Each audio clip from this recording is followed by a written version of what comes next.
In the 19th century, the British Empire justified its rule over the Indian subcontinent using a very specific historical narrative. The prevailing assumption was that India lacked a deep, sophisticated ancient history, allowing the empire to frame its presence as a civilizing mission rather than a military occupation. At the time, the definition of an ancient civilization was monopolized by discoveries in the Middle East and Egypt. Greatness was measured strictly in towering pyramids, vast temples, and colossal monuments built to glorify absolute god-kings. In the 1920s, archaeological excavations at Harappa and Mohenjo-Daro challenged this narrative. As this map shows, researchers uncovered a sprawling, interconnected network of cities stretching across 1.2 million square kilometers of present-day India, Pakistan, and Afghanistan, a footprint that eclipsed those of ancient Egypt and Mesopotamia combined. The discovery pushed the timeline of the subcontinent's history back by thousands of years. It forced a re-evaluation of the historical foundations, proving that a complex society thrived here long before Europe emerged from the Stone Age. Beneath the earth, researchers uncovered the remains of large-scale, meticulously planned urban centers. The streets were laid out in a precise grid system, intersecting at right angles. These builders used baked bricks with mathematically standardized dimensions across the entire empire, creating a uniform, modular system of construction. They also engineered a sophisticated underground drainage system.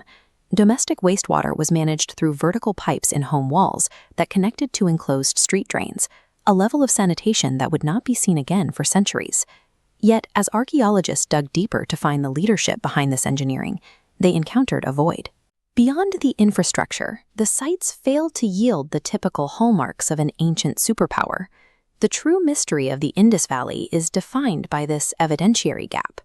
This was a massive society that left no trace of the brutal social structures found in almost every other ancient history.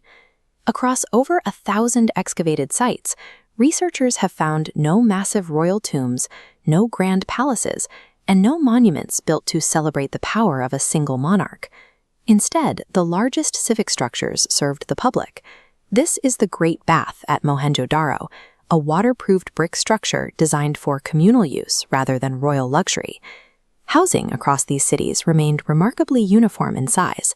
While a citadel or upper town existed, the lack of extreme wealth disparity suggests a society organized by civic function rather than a rigid hierarchy. There is also a total absence of military evidence. Excavations uncovered no weapons of war, no depictions of battle, and no standing armies. Instead, the evidence points to a society driven by domestic and international trade. Rare depictions of authority, like this sculpture of a man in a patterned robe, suggest a leadership of meditative or merchant figures. The physical record lacks the imagery of warlords or conquerors. These ruins suggest that large-scale human societies could be sustained through trade and equity, rather than the absolute rule and warfare previously assumed to be the only path to civilization. We could confirm these social structures if we could read their language.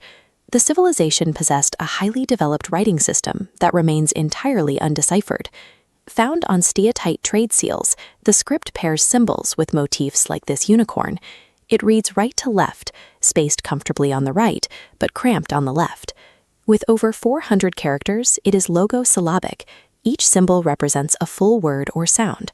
Because there is no bilingual inscription, no Rosetta Stone, their laws, names, and internal thoughts remain inaccessible to us. Without their language, the Harappans remain silent. We can observe their actions through the ruins of their cities, but we cannot hear their voices. Around 1900 BCE, this civilization entered a period of rapid decay. The street grids were abandoned, the drains filled with silt, and the script simply stopped being used. Older theories blamed a violent external invasion, but the physical evidence does not support this. Forensic studies of hundreds of skeletons show no signs of battlefield injuries or mass violence. Modern research instead points to environmental factors. Shifts in monsoon patterns and tectonic activity appear to have disrupted the agricultural foundation of society. Geological shifts altered the courses of the Yamuna and Sutlej rivers, moving them away from the heart of the civilization. This led to the drying up of the Ghabur-Hakra river system, which provided the water and soil fertility the cities required to survive. Their sophisticated engineering actually increased their risk. By building a civilization so perfectly optimized for a specific environment, they were unable to adapt when that natural balance shifted. While much of their history is silent, the physical remains suggest a society that achieved urban stability without the visible hallmarks of absolute monarchs or organized warfare found in neighboring empires.